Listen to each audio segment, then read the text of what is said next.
Halo semuanya. Halo. Kembali lagi di podcast kami, podcast BBK. Bincang-bincang kritis. Jadi saat ini bersama kami mahasiswa ilmu komunikasi. Kami akan membahas suatu topik, tapi sebelumnya perkenalan dulu. Aku Sharon. Halo, aku Nadia. Halo, aku Widya. Halo, aku Betsy. Ya. Halo.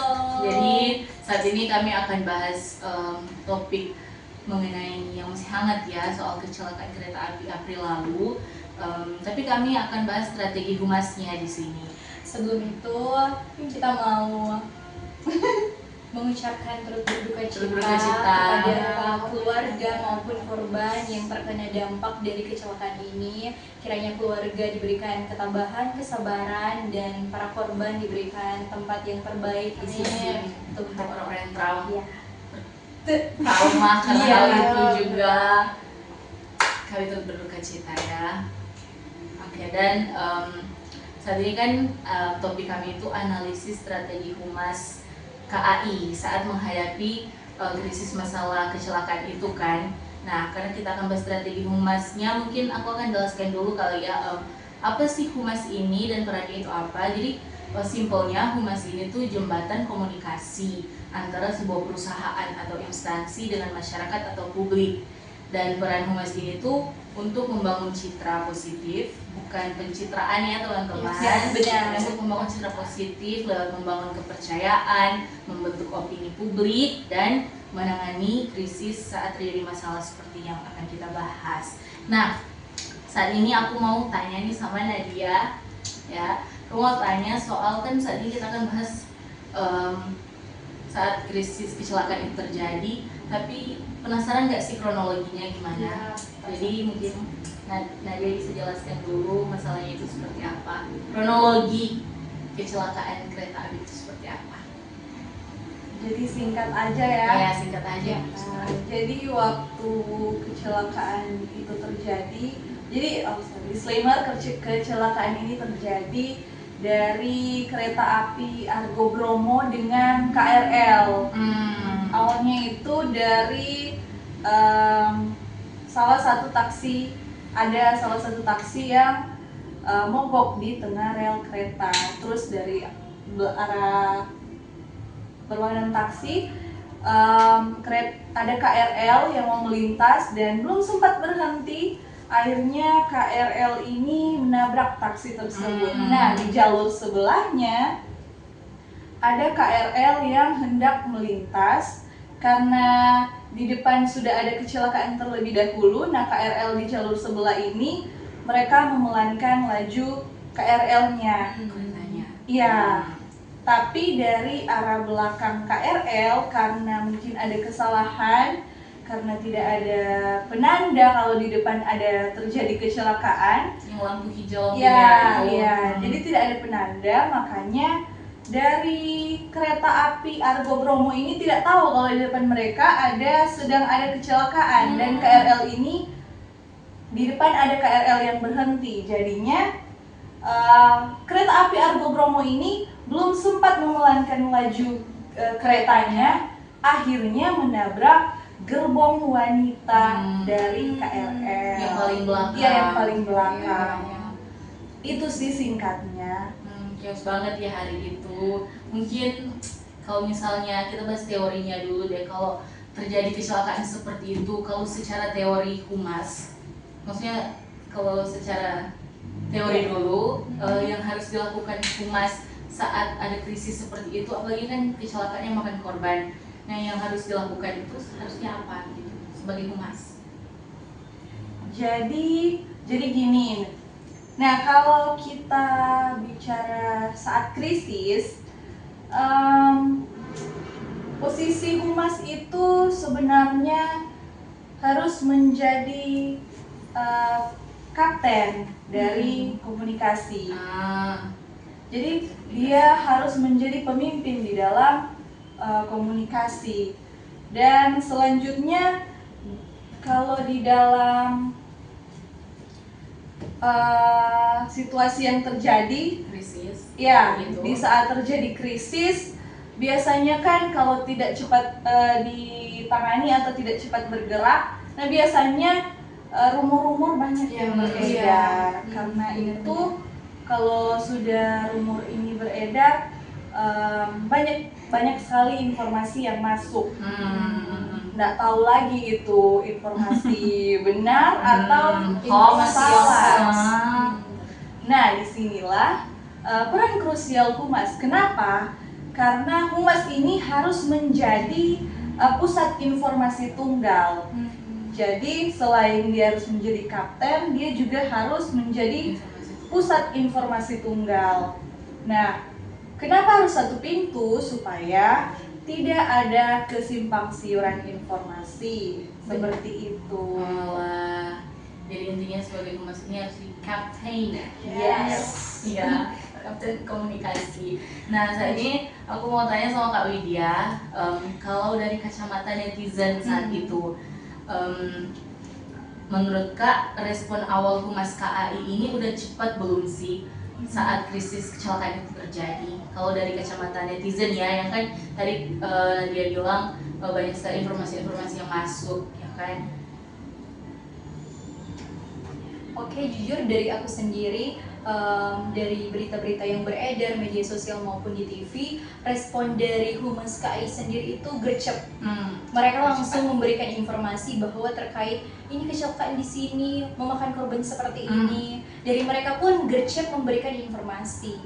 Namun di sini karena banyak video, foto-foto, sama dengan Nadia katakan tadi, bahwa banyak juga masyarakat yang melihat foto-foto dan video yang beredar sudah menganggap, oh ini ada kecelakaan memakan korban sudah banyak, padahal tidak seperti itu. Hoax ya, bertebaran di mana-mana. Banyak spekulasi-spekulasi yang mengira bahwa kecelakaan ini karena ada inilah, ada dari pemerintah lah, ataupun ada orang-orang terkait di dalamnya. Nah, dari pihak Humas KAI sendiri dengan cepat memberikan informasi, namun masih ada juga masyarakat yang menyalahartikan dengan melihat hoax-hoax yang sudah beredar duluan dibandingkan dengan Humas KAI itu sendiri, seperti itu. Oke, jadi intinya Humas KAI ini udah cepat lah ya, udah gercep. Nah, kalau misalnya nih ada keterlambatan dikit aja, keterlambatan mereka kasih informasi, nah itu bisa bikin publik kehilangan kepercayaan nggak sih? Kayak misalnya coba KAI ini mereka terlambat gitu kasih informasinya. Iya, menurut aku bisa banget. Karena apalagi zaman sekarang ini penggunaan media sosial ini sangat-sangat berpengaruh, sangat-sangat cepat. Kan kalau dulu kita menggunakan media cetak, sekarang apa-apa handphone, Instagram, TikTok, dan lain sebagainya. Jadi sangat berpengaruh. Jadi kita juga sebagai masyarakat harus kritis untuk memilah-milih informasi yang ada. Jangan langsung termakan oleh hoax-hoax atau berita-berita yang oh ini ada kecelakaan ini, oh berarti ini so memakan korban banyak. Padahal tidak benar. Iya, benar. Hoax. Kita harus melihat dari narasumber tunggal seperti yang dia bilang tadi, yang dari KAI-nya. Iya, dari KAI-nya sendiri yang harus kita lihat informasi dari situ. Yang official ya, Yes, terpercaya. pasti pokoknya. Jangan yang Dengar. kaleng-kaleng ya Dengar teman-teman. ya netizen, jangan termakan hoax. Ya, benar. Jadi intinya harus gercep lah Humas ini.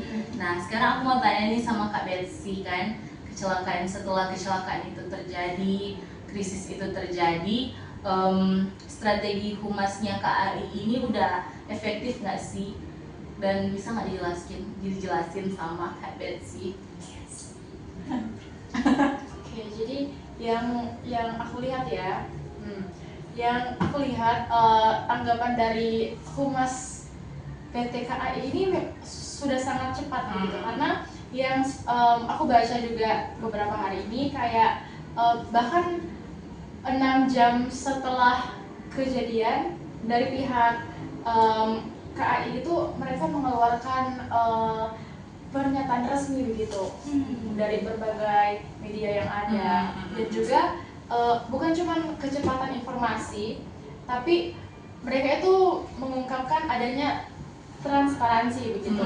Ya, bahkan ada yang ada juga kayak kalau beberapa instansi atau kayak ada beberapa beberapa lembaga-lembaga lah, kalau misalnya sudah ada beberapa kejadian itu mereka hanya berfokus pada minta maaf begitu tanpa adanya tindakan nyata gitu. Nah, tapi yang aku baca juga tindakan dari humas itu kayak maaf Ya.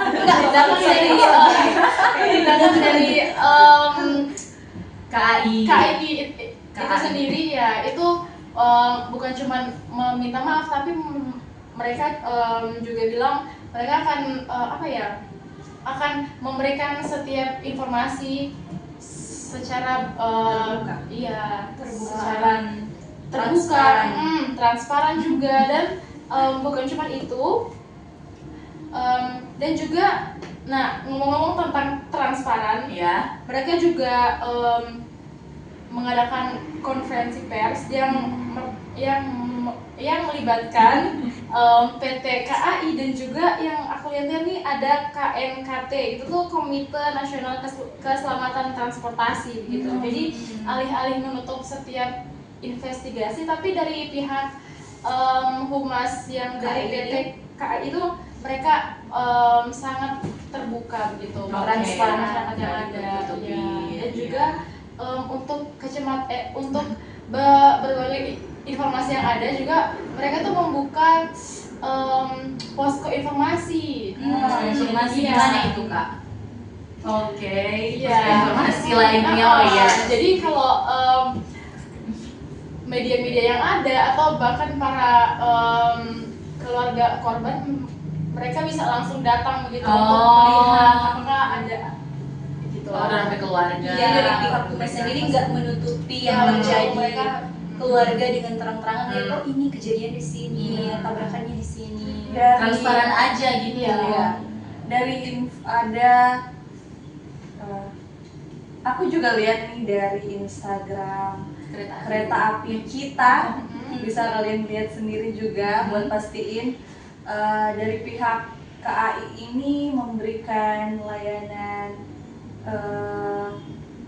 healing buat Trauma healing. Ya, trauma healing Oh, aku bagi pernah dengar. bagi keluarga, mungkin bagi penumpang yang pada saat itu ada di lokasi kejadian atau yang sedang naik di kereta atau KRL itulah intinya. Terus selain itu aku juga lihat di Instagramnya kereta api kita ada bantuan buat keluarga yang ditinggalkan. Jadi ada biaya buat sekolah kalau nggak salah, lupa. Bisa kalian cek sendiri Iya, di teman-teman Instagram saja. kereta api kereta kita. api kita buat Kereta pastiin api ya harus di resmi ya. iya supaya informasi yang Yes. yang aku katakan Iya. yang aku katakan ini terpercaya Yes. gitu, bukan hanya dari Mulut semata. mulut dari mulut ke mulut aja, tapi emang benar Iya, dari iya. pihak kereta api kita langsung yang Ya, baik. menyampaikan Yes. atau mengeluarkan statement tersebut. Oke, jadi intinya strategi yang udah dijelasin sama Kak Betsy tadi, strategi Humas KRI ini tuh udah efektif ya, kayak tadi ada berapa kayak posko informasi dan sebagainya, terus ada trauma healing buat keluarga dan penumpang yang di saat ya. kecelakaan terjadi. Nah, ada satu lagi yang harus dibahas tentang ada kan statement dari Dari salah satu menteri. Iya, dan ada tuh statement dari salah satu menteri yang sempat viral juga. Kalau katanya, untuk menangani masalah ini solusinya itu gerbong perempuan itu jadinya di tengah. Iya. Jadi ditukar gitu. Laki-laki gerbongnya di belakang dan di depan, terus di tengah itu ya di tengah. Nah, gimana nih tanggapan kalian soal ini? Karena kan gimana ya, statement menteri itu kan juga mempengaruhi Respon publik yang respon ada. publik, apalagi kepercayaan juga, publik. iya. Mungkin bisa dijelasin sama kalian satu-satu karena supaya kita bahas. Kak Widya ya dimulai. mungkin dari aku sendiri lebih ke prihatin kenapa ada statement yang mengatakan seperti itu. Iya. Dan itu tidak menutup kemungkinan semuanya akan menjadi korban. Iya. Mau dari perempuan, laki-laki, anak-anak, semua akan menjadi korban Korban. nantinya kalau memang ada kecelakaan. Dan jangan harap ada kecelakaan lagi nantinya. Menurut aku sih dari bagaimana cara komunikasi menteri tersebut diubah agar kedepannya lebih mawas lagi untuk berkata dan berkomunikasi. Apalagi ini langsung disiarkan. Iya. Di TV. Iya, benar sekali. Dan itu menimbulkan krisis informasi, di mana banyak orang yang beranggap, oh ini seorang menteri loh, kenapa mengeluarkan statement seperti itu. Dan kita pun harus bijak untuk menanggapi informasi tersebut. Jangan terpercaya dan oh iya nggak apa-apa, laki-laki di belakang sama di depan, perempuan di tengah aja biar aman. Tapi itu pun nggak merubah apapun. Jadi ya kita harus bijak melihat dan juga dapat menginformasikan, berkomunikasi dengan baik begitu. Tambahan nggak dari Kak Betsy? Dari Kak Betsy mungkin Dari Nadia mungkin sama ya. Iya. Pendapat kita sama. Mungkin ya kedepannya dari menteri tersebut maupun dari kita semua lebih bijak lagi berkomunikasi agar nggak menimbulkan statement-statement yang merubah Iya. pola pikir masyarakat. Iya. Dan ya kita lebih belajar lagi untuk dapat berkomunikasi dengan baik. Ya intinya begitu sih, kita harus lebih bijak Iya, ya. benar-benar. Karena kan juga dari pihak KAI sendiri nggak pengen ya kecelakaan Iya, ini benar. terjadi. Pasti mereka pengennya juga karena mereka kan penyedia jasa layanan ya. Otomatis mereka pengen yang terbaik untuk jasa layanan mereka. Kecil kemungkinan mereka untuk mau kayak oh nanti di hari begini tanggal begini Akan ada terjadi kecelakaan kan nggak mungkin. Benar banget. Iya. Jadi ya kayak gitu. Iya, atau mungkin juga ibu menterinya lagi panik, Iya, terus panik. tiba-tiba ya udah bilang aja perempuan di tengah, Laki-laki Iya. di depan sama di belakang. Apalagi yang aku sempat lihat juga ada juga kalau nggak salah ya, Ya. korbannya itu kebanyakan perempuan, makanya dia itu mengusulkan Oh, hal itu. iya. Makanya ya Mungkin itu sih. panik Ya, kali mungkin ibu panik menterinya. lah ya. Karena kan dia juga perempuan. Iya. Ya, jadi intinya seperti itu ya. Tadi udah dijelasin juga sama Kak Nadia soal kita secara teori humas ini harus gercep dan udah jelasin lah tadi, terus udah dijelasin dari Kak Widya juga tentang pandangan dari kacamata netizen. Oh, humas KAI ini udah cukup cepat dalam menyampaikan informasi yang sebenarnya. Juga udah dijelasin sama Kak Betsy tadi soal strategi humasnya KAI yang ternyata emang gitu efektif. Oke. Jadi intinya begitu sih teman-teman dari analisis kami soal kecelakaan yang krisis itu terjadi. Mungkin ada nggak sih yang ingin disampaikan kakak-kakak ke humas KAI-nya gitu?